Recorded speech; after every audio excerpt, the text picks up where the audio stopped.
जो ये विरोध चल रहा है ग्रामीण और आंदोलनकारियों के बीच, क्या कहेंगे, किसको लेकर के क्या फैसला आप लोगों ने लिया है? देखिए, इसमें ग्रामीणों का विरोध कहना जायज़ नहीं है। ये कुछ चुनिंदा लोग हो सकते हैं, सत्ता पक्ष के लोग हो सकते हैं, और उनकी ये सारी साजिश है। रात 7:30 बजे भी HR 36H 1746 ये मोटरसाइकिल नंबर बताना था आपको, 2 लड़के आते हैं, शराब पी करके आते हैं और हमारे बाउल 84 के वहाँ लंगर पे आए और ये बिल्कुल ही सब कुछ चैलेंज कर रहे थे और वहाँ टकराने के उसमें थे। वो तो हमारे लोगों ने संयम बरता कि यहाँ विवाद ना बढ़े, इसलिए उनको हाथ जोड़ करके वहाँ से निकाला है।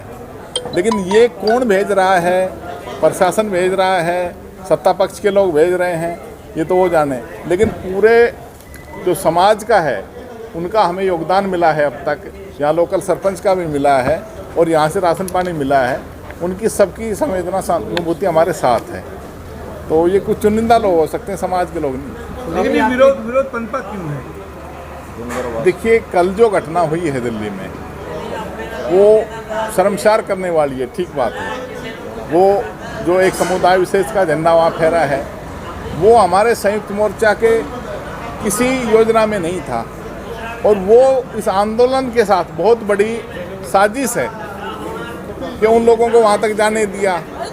जो लोग उसमें शामिल थे, दीप सिद्धू का उसमें नाम आता है, वो हमारे संयुक्त मोर्चा में उसको हमने शामिल नहीं किया था। उसको पुलिस ने तीनों मोर्चों पे 100 फीट आगे जगह दी और उनको आराम से वहाँ तक जाने दिया। अब जब उसके लिए गेट खुलते हैं तो इतना ही आम आदमी का होता है कि जहाँ भी उसको रास्ता मिले वो बढ़ते हैं।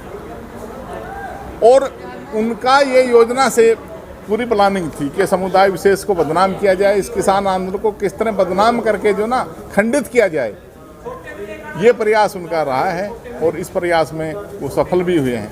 लेकिन सच्चाई ये है कि जो संयुक्त किसान मोर्चा है, हम भी संयुक्त मोर्चा के घटक हैं।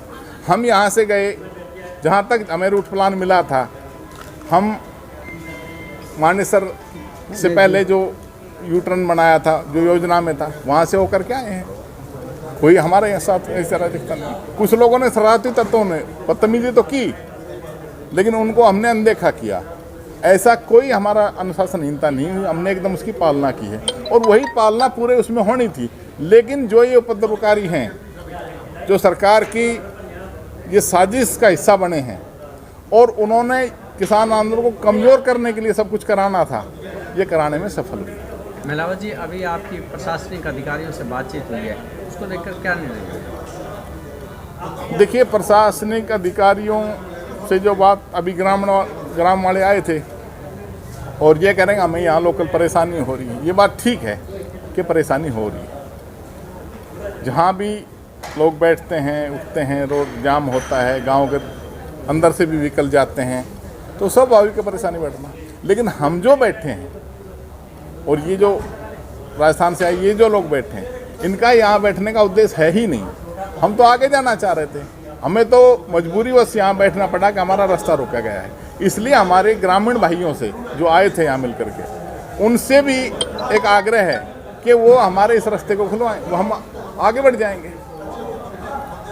अब आगे आप लोगों ने क्या निर्णय लिया है कि अब आप जाएंगे या यहीं रहेंगे, या जो इनमें? देखिए, हम किसी भी तरह विवाद नहीं बढ़ाना चाहते। विवाद ना बढ़े इसके लिए हमको रास्ता निकाल रहे हैं और इसमें जो भी ठीक हो सकता है उसकी तरफ हम बढ़ेंगे। विवाद नहीं बनाना चाहते। जो चेतावनी जो दी है, 24 घंटे का अल्टीमेटम आप लोगों को दिया है, क्या डर है क्या उससे? देखिए, डर नहीं है। डर होता तो डर वाला तो अपने घर बैठा, डर वाला इस आंदोलन में थोड़ी आता। डर नहीं, बल्कि कहीं जगह समझदारी से काम लेना पड़ता है। और इसमें समझदारी क्या बनती है कि ये विवाद ना बने, लोग सच्चाई को समझेंगे, इतने तो काफ़ी नुकसान हो जाएगा।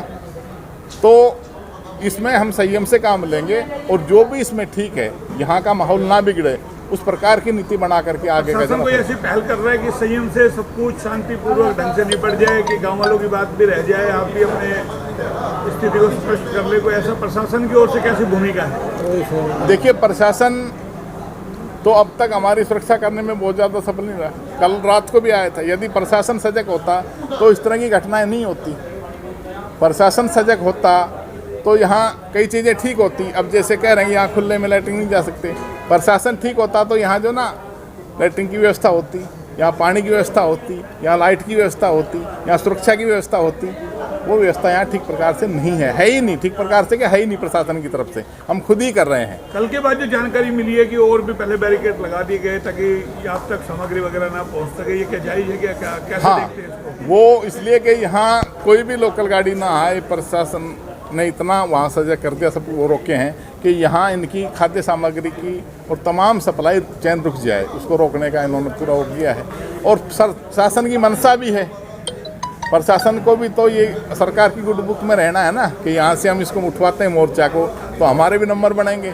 अब हमने कहा कि हमें आगे जाने दो, आगे तो जाने नहीं दे रहे। अगर आगे जाते हैं तो उनको जो ना ये सरकार की नीति के वो मतलब नहीं आगे जाना। तो अब यहाँ से तमाम आंदोलन करी जाएंगे या बाबल 84 के लोग अभी रुकेंगे आंदोलन में? क्या अपने स्थानीय लोग हैं, बाहर के लोगों को लेकर के ज़्यादा दबाव कहीं ना कहीं है?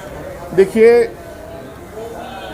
रात की घटना और सुबह जो ग्रामीण आए हैं, इनकी घटना से हर आदमी बिल्कुल उसमें असमंजस में है और सबका एक ही मानना है कि किसी तरह हमारे कारण से विवाद ना बने। यहाँ यदि ये विवाद बनता है तो इसका हमारे आंदोलन को, इस समाज को नुकसान होगा और हम नहीं चाहते किसी भी तरह कि हमारे और हमारे भाइयों के बीच टकराव बढ़े और हम उसमें समझदारी से ही काम लेंगे। मेरा नाम विनोद खीचड़ है, मैं गंगानगर राजस्थान का रहने वाला हूँ। जनाब ये बताइए, जो ये भी अल्टीमेटम दिया है यहाँ ग्रामीणों द्वारा, किस रूप में उसको देखते हैं और कल जो घटनाक्रम हुआ उसको लेकर आपकी क्या प्रतिक्रिया, क्या आंदोलन पे असर पड़ा है?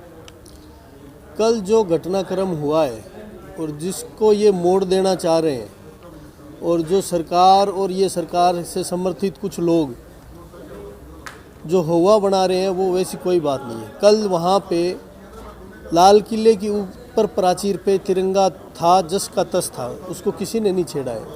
नीचे एक पोल था, उस पोल पे एक किसान जथेबंदी का और एक खालसा निशान का, जो इनका धार्मिक निशान है, इसका झंडा फहराया गया। तो जो खालसा का खंडे वाला जो इनका झंडा है, वो हमारी सिख बटालियन सियाचिन में भी फहराती है। जब हमारी सिख बटालियन सियाचिन मूव करती है तो उनके ट्रकों पे वो निशान लगता है, वो झंडा लगता है। तो जब ये झंडा लगा के सिख बटालियन चाइना से लड़ने जाती है, पाकिस्तान से लड़ने जाती है, तो वो तो देशद्रोही नहीं है। और वही झंडा आपने लाल किले के ऊपर उन्होंने फहरा दिया तो वो देशद्रोही हो गया। ये कोई ऐसा कोई फिजूल की बात है ये। वहाँ लाल किले पे आरएसएस भी अपना प्रोग्राम करती है और जब आरएसएस अपना प्रोग्राम करती है तो वो तिरंगा नहीं फहराती, वो अपना झंडा फहराती है। हर जत्थेबंदी हो, हर धर्म हो, कोई भी किसी भी धर्म का झंडा फहराना कोई ऐसी जो जिसको प्रचारित किया जा रहा है हमारे लिए शर्म की बात है, ये है वो है, कोई ऐसी शर्म वरम की कोई मुझे तो बात लगी नहीं। इसमें शर्म की क्या बात है? हाँ, शर्म की बात हमारी तब होती जब वो कोई तिरंगे का अपमान करते। तिरंगा तो जो का तो खड़ा है, उससे ऊंचा खड़ा है।